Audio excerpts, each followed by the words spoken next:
Welcome to Community Forum. My name is John Guglieltino, and I'm your host. This evening, we're going to be talking to the local Chamber of Commerce about what's up down at the Chamber and the type of services they provide. There's all types of things that are available down there, all types of activity that goes on during the course of the year. I believe there are over 1,000. Maybe we'll get an exact number. If not, you get the drift. There's quite a few members that belong, and there's always room for more. So without further ado, I want to introduce Steve Bull, President of the Chamber, and Nelson Merchant. You're the SB, the Small Business Development Coordinator, right? Okay. So before we get into our prepared questions, can you tell us a little bit about yourselves before you got involved with chamber work? You know, what school, whatever you want to say, basically. Well, John, I'm originally from Westchester, New York, a little town on the Hudson. Went to Fordham University, got my master's there too. Originally, I was working for a congressman in New York. Then found out there was an opportunity in Norwalk with the Greater Norwalk Chamber. Worked there for a number of years, and then we shared the same lobbyist at the time with the Danbury Chamber. And the president of the Danbury Chamber was going to retire, and wanted to put someone experienced person into the position, and also learn the region while she was still there. So in the end of 94, 95, I came up here and been here since and became president in 99. Been a few years. It's been a few years. At least. Yep. I've known you for most of those years. You have. So. Yep. And Nelson, we know each other back to an organization, but tell us a little bit about how you came up to this position, and you might want to mention your family or education. I was born in Bogota, Colombia, South America. I have a bachelor's in business, an MBA from Georgia State University. I did some studies in strategic marketing, worked for a couple of direct selling companies in Colombia as a sales and marketing manager. In the US, I worked for market research companies, and in 2006, I created my own company. And eventually I became involved with SCORE. And last year I accepted a job with the Small Business Development Center as a business advisor. It has been a terrific experience. Right, and you're well known around town. They say they actually call you the future mayor. Some people do anyway. I came into a couple different rooms. So without further ado, let's get back to business here. Chamber of Commerce, how many members are there? Let's correct the Greater Danbury Chamber, which covers the 10-town Greater Danbury region, or the labor market as designated by the Department of Labor and the federal government. Okay. We have about 1,000 plus members, and that goes up and down based on the economy and the time of year. But we're an extremely active organization, as you're aware, John, being a member. There's activities, how often? I would say if a week goes by without us doing something, whether it be on site, whether it be a luncheon, whether it be a workshop. Last night, for instance, we held our Heart of Women Awards. We have a very active Women's Business Council. Joanne Cueva, our coordinator, director of that program. And in fact, we awarded, it was the 5th annual of the Heart of Women Award to an individual who started the Scotty Fund, Linda Anderson in Bethel, which is an absolutely wonderful organization. Great, yeah. And we had about almost 200 people over at Ethan Allen last night. So we're constantly working on programs and services that basically attend to the very diverse nature of our business base. Obviously, we have the larger corporations that are members. A lot of what we do for them is lobbying. I'm a lobbyist. We have a lobbyist on retainer at the state capitol, Marshall Collins. But you have the range, though. You have corporations, but you also have smaller entities. You know, we represent all businesses, large and small. And like so a mom and a pop. We do. Yeah. We do, and that's why it's a challenge to provide programming and services that give benefit to both the large and the small, and that's what our constant charge is to do. And it's an organization that one of the functions is to let people in Hartford know that we'd like this type of legislation as opposed to that type of legislation? We have been extremely aggressive, pro-business legislative agenda, and we have been very vocal in terms of the cost of doing business, which, as you can see by almost any statistic and survey that's been done recently, Connecticut is almost always in the 47th, 48th worst state for doing business. And that's unfortunate. They're referring to the costs. The cost of doing business here. Yeah. That being said, this region does exceptionally well. We report the highest retail sales. We have the highest percentage of good producing manufacturing jobs. We have the lowest unemployment rate, bar none, every quarter in the state of Connecticut. And we have just a wonderful pro-business mayor.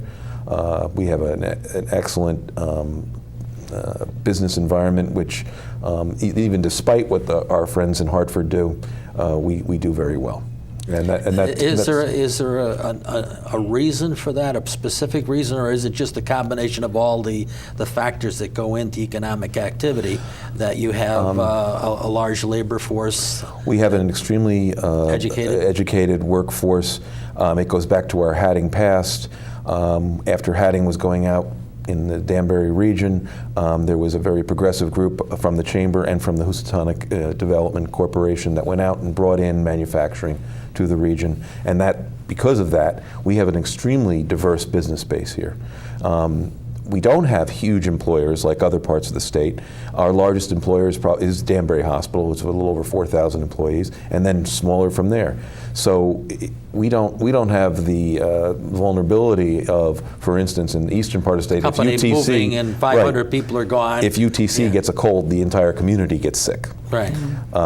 That we don't have, and that's really a great advantage to have, because if one of our various segments is up, one could be down, but it always balances out. And so we've been very fortunate, and we sit, quite frankly, at the crossroads of three of the most affluent counties in the United States. We have a strategic position here. We are basically the gateway to New England on 84. Yeah. 84 is not a great highway, but it's not 95. Right, and it still moves. Right, it still moves most of the time. Doesn't shut down. It doesn't shut down like 95. Yeah. So we have all those great factors that make this such a wonderful area. Okay, and Nelson, your role as an advisor. How are you faring on that? Because you do have the larger companies, let's say 50 or more, but there's many companies that are less than 10. Are those the people that you've been mainly talking to, or you just been talking the gamut? Yeah, we service almost all sorts of companies, from one person company to people who have companies that have more than 20 employees, and the same companies that have really very limited revenue to companies that are making more than $5 million a year in sales. So what are the type of things? Just give us some examples, maybe a couple of examples recently. Well, something very valuable that we provide to our customers at no cost is access to market research. In a regular month, we probably provide about $80,000 worth of free market research to our customers. If our customers would have to buy it in the market, it would be something around $2,000 or $3,000 per study. So that's great access to information that can tell you what happened in a particular industry in the last 5 years, who are the big players, what challenges are happening in that particular industry, and what is expected to happen in the next few years. Now, is this mainly manufacturers or all different lines? We covered many industries, and there is usually a report available for our clients. And then we do a second type of market research that involves people doing actual research, so that we can identify who are the competitors within 1, 3, 5 miles, estimated revenue, estimated number of employees, and all this information can help a business owner to write a better business plan or to make changes. Make decisions.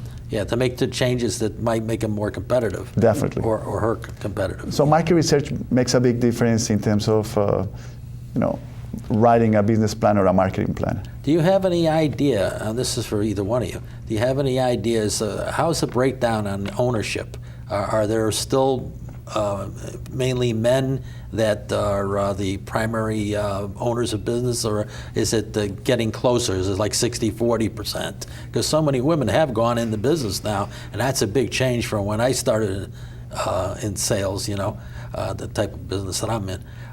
So I would think that it's closing, you know, it's getting closer. That it may be 60-40, it may be 55-45. You know, it might be that close, because there seems to be a lot more women out there. Right now, I would say that more than 50% of my clients are women, and that's quite exciting.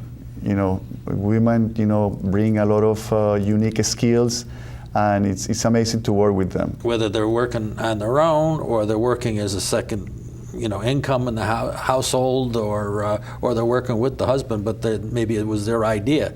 You know, it's all different kinds of combinations, and you have programs that can help them out with small business loans. You research the government loans. So in some cases, they need just a microloan. It could be $10,000. So we work with local banks. We work with nonprofits. Whoever can give us the best value for our clients. But we love our community banks, of course. And that's important. But sometimes our clients need, you know, more money. They need $500,000 or $1 million. So you keep an idea as to what's going on in the banks. Yeah, we do. Yeah, and we love when a customer, a business owner, decides to buy the real estate, because when retirement comes, you know, there will be, you know, more resources available to fulfill the American dream. Now, what kind of participation, Steve, do you have? Is there like a rotating leadership? Because you have a board that serves this entire region. There's people from different parts. Do you sort of select people that go on the board on that basis, so you cover the entire area? We have a nominating committee every year that it begins before our annual meeting, and we have a board of 24 people. And the board is, by our bylaws, supposed to be representative of the greater Danbury business community and all the different cluster industries. So you will see banking, you will see presidents of corporations, you'll see small business, you'll see the trades, you'll see the professionals, accountants, attorneys. So we try to make the board as representative of the greater Danbury business community as possible, and I think we've been very successful doing that. Our board, and you know, it's a great testament to the organization, not just me, not to me, but our board is, I say, a who's who of greater Danbury business people and very successful business people. Now, there may be people thinking about this out there. How did this policy get generated? It pretty much comes from the board, right? Yes. Is that correct? Chamber policy comes directly from the board, and we also have a smaller group, the executive committee, which obviously works very closely with the board. That's in between when the board's not meeting, the executive committee runs. Exactly. If something should happen that needs a quick on the dime type of thing. Exactly. Yeah. And it's a great group of people. Yeah. Okay, so you could say that you're never too harsh. You're really speaking for the entire chamber membership. If hey, you know, saying hey, the climate in Connecticut should get a little bit easier on business. Well, we are part of a statewide trend campaign right now. It's called 2017. I don't know if you're familiar with it. I've seen that, yeah. Because so many statistics have rate Connecticut the 48th, 46th. We want by the year 17 to bring down us to at least to 20 in terms of the business friendliness. Right. And we're working very closely with our state chamber, Connecticut Business and Industry Association, CBIA. To send that message home, because this is a special state, and we have incredible, capital here in terms of both labor and some of the most wonderful companies in the world, and we want to keep them here. But when you hear that Gallup did a poll recently that 50% of the state's residents would like to move out, you get kind of nervous about what's going on. So we have to work on making this a more business-friendly state. And I'm not saying anything that most of my colleagues in other chambers around the state are already saying. We have to do better. here in this state. Yeah, because you basically have I was at the CBIA meeting yesterday, so Oh. that's where they went over the, and you got to say that you got to try to improve it, because otherwise you can have your resources now and everything's looks great right now, but if you improve, Right. then you get to a certain point. Well, the people are getting to age 58, they're getting to 60. I think I'm going to head on down south someplace, and Right. And then you lose resources and you lose intellects. Right. The people that know how to that have the knowledge upstairs that could be here another 20 years informally. Well, we've made great strides over the last number of years, and the fact that the Chamber now hosts the Office of the Small Business Development Center, which we've been hosting off and on since 1981, this is a wonderful resource that will help businesses in the region. Nelson is a great counselor to have here in Greater Danbury, and I would urge anyone out in your viewing audience that needs any help or would like some counseling to talk to Nelson. He operates in the region. It's not just Danbury, but the Right. entire region. We have a total of 12 advisors all over the state. It's very easy to request business advising. Customers go to growcity.com, growcity.com, and just sign up, and the process is quite easy. It's confidential, and there are no charges, so it's free service. And we are about delivering value. We want companies that have to make money. It's very important to have a strong organization, to have long-lasting relations with customers, and have a nice, interesting, appealing business concept. So we work hard to make sure that those four concepts are implemented and that companies grow. We want companies to stay in Connecticut and grow. Right. So there's no charges whatsoever. No charges at all. So in other words, you research. Okay, these 5 banks. You can find this, or you can find that, and you make the referral without There are no charge. fees at all. At the end of the process, we want the client to sign a document that says SBDC help us to grow our business. That's the only thing that we ask. But we really mean we go the extra mile for our clients. The research, market research. What other types of research? We said it before. I want to summarize.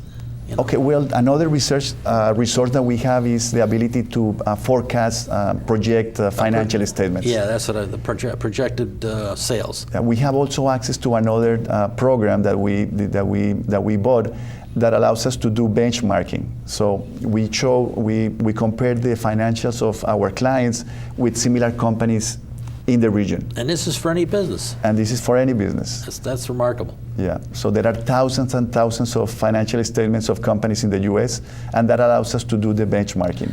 And that's thousands and thousands of dollars, as you said before. So thousands of dollars that it would cost someone to get the program to do this himself, especially as a 20-man operation, or 20 people, I should say, operation, and they're operating on a slim budget.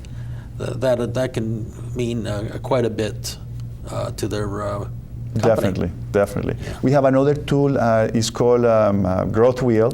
It was created in Europe, and it allows to identify 4 different areas in a company, and then categories within each area. So we can easily identify what's going on, what are the critical areas in a company, and based on that, start making decisions.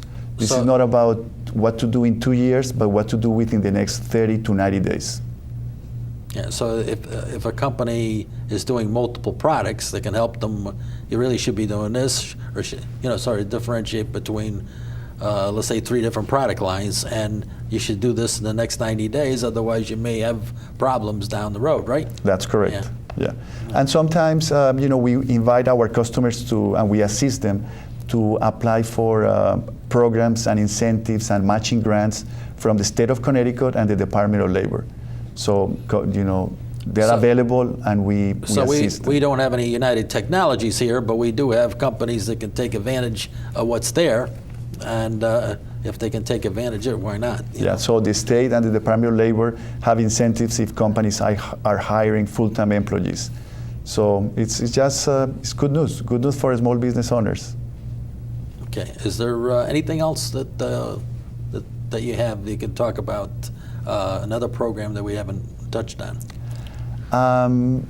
I would say that we have covered most of the. Another program that I forgot to mention is exports. We want to help companies increase. In the export business. Yeah, and we have the resources available, not only in market research, but That's much more. important because otherwise you got the Chamber of Commerce, the U.S. Chamber of Commerce, and they're down in Washington, and there's really nobody in between that can do the same kind of programs, right? You got computer programs that cover that realm. Yeah. And we also have a person who is expert on venture capital. So for companies that are close to being ready, we help them to be ready for venture capital. And so you can hook people up with the sharks? No, I'm joking. No, we haven't done that yet. But the idea is that what makes more sense for small business owners to move to the next level. And Okay. we're very blessed in this area because we do have so many fine financial institutions, both Yes. mutuals and every larger bank. We here have the in large Denver. and we have the small. And in fact, we have more banks, more mutual banks in this part of the state than anywhere else in the state Really? per capita. So our business community is well served by some very excellent local banks. That also says something about the money supply. Yes, it does. Yes, it does. There's a little more money here, Yes, and yes. you got to protect your interests. you Right. know. And that's probably part of the reason why so many people are employed. Our employment it's got one of the lowest It is the lowest unemployment rate in the state. rate for Yeah. Danbury. Yep. Or you count the region. It's the greater Danbury labor market, so it is the 10-town greater Danbury And area. what is that rate again? Right now, I believe we're at 6.3 or 6.2. Yeah. Yeah. That's good. The state's much higher. Yeah. Okay. Is there a website that you want to give for the chamber? Sure. The Chamber's website is www.danburychamber.com. It's very simple, danburychamber.com. And if there's any questions on this show or any other matter, what's your telephone number? 203-743-5565. And is there an email that somebody can send you something if they prefer? info@danburychamber.com. Okay. Do you have an email you want to share? The best way to reach us is through the website, growcity.com. It's quite easy to sign up to request business counseling, and a lot of information relevant to the topic. Okay. We got another 4 minutes or so. So, One of the advantages of working closely with the Chamber of Commerce is all the networking opportunities and all the learning that can happen in all these workshops. So I invite people to sign up, not only for the newsletter with our organization, growcity.com, but also the Danbury Chamber's newsletter, which is full of valuable information. what are some of the activities that have gone on and projecting? I know you can't project more than a month in advance, but let's say this past month, just so people have a flavor of the stuff that's going on. We also sponsor a Leadership Danbury program, Greater Danbury, where 25 individuals sign up and become immersed in the socioeconomic issues facing the region. It's a 9-month program. It's based on the United States Chamber of Commerce model. And what the whole intention is to bring forth the issues and to incentivize these people to get involved in community organizations, whether that be on a United Way board, whether it be on a commission, whether it even be run for office, so that when they're making a decision, because we've presented all these issues to them, they're not making decisions in a vacuum. It's a leadership training group, where you promote information so that Yep. And this year, John, we just celebrated our 25th anniversary. We've had over almost 600 people go through the program. So we're very proud of it. And we'll be actually starting a new class come January. So that's every 6 months? It's at once a year, but it's Okay. it's once a year, starting in January, once a month, a full day. Oh, okay. So 9 months. Yeah, I was aware of the program, but I forgot what the details were. Yep. Yeah, okay. And there's information on our website too about that program. And as I said, we will be recruiting for the 2015 class Yeah, coming up. and you cap it off at 25 people.